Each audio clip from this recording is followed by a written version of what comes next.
Deuteronomy chapter 8 verses 2 to 3, and 14 to 16. He gave you a food unknown to you and your fathers. Moses said to the people, remember how for 40 years now the Lord, your God, has directed all your journeying in the desert, so as to test you by affliction and find out whether or not it was your intention to keep his commandments.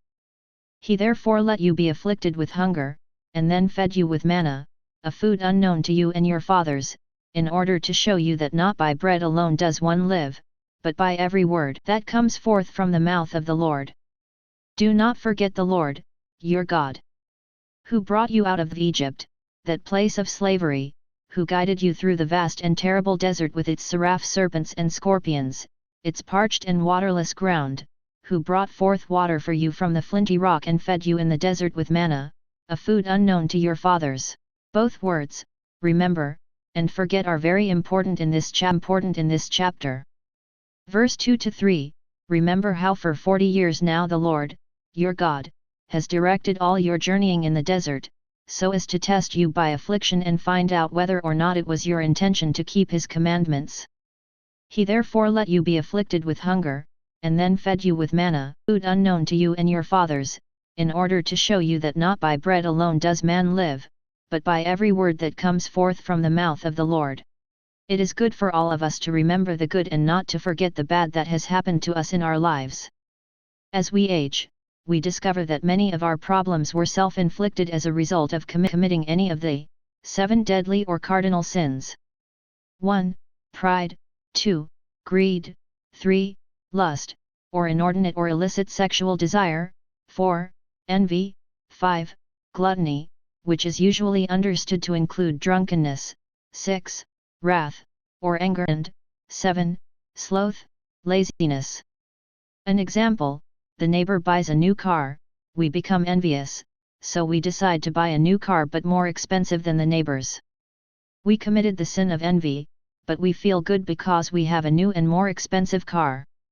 Then the payment book arrives, and we must cut the food budget in order to make the payment. Would you do this again if the neighbor on the other side of your house were to buy a more expensive car than yours? Of course not. No reason to go hungry, is there? The point of the story is, every time we step away from God and his laws, we get ourselves in trouble, don't we? Though unpleasant, it's important to remember and never forget both successes and failures. Failures aren't necessarily a bad thing, sure they are at the moment, but you will learn and remember them, which will cause you not to do them again. Just like the Hebrews in the desert, we remember all the good that God has done for us. Just like the Hebrews in the desert, are we self-centered, or instead, God-centered? Just like the Hebrews in the desert, when we pray, do we pray for things we want God to do for us, or do we offer prayers of thanksgiving for the many blessings he has already given to us, out of his mercy and kindness? Just like the Hebrews in the desert, do we recognize that God is under no obligation to bless us, but he continually does so, because he loves us? In times of trial, we act just like the Hebrews. We are quick to ask God why he allows these trials to come into our lives, rather than to look at them as an opportunity for spiritual growth. The Hebrews were tested by God in the desert, and we are tested by God in our worldly experience.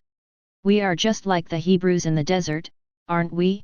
Like the Hebrews, we fail to understand that trials strengthen us and help us to grow spiritually and emotionally. The Hebrews were humbled by their need for water, but they came to understand that neither they, nor Moses could solve the problem on their own, so they were forced to recognize the need for God's help.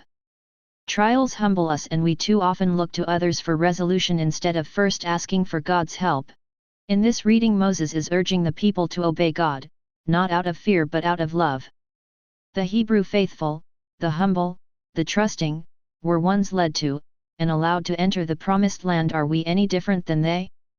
As Jesus said, everyone who exalts himself will be humbled, but he who humbles himself exalted.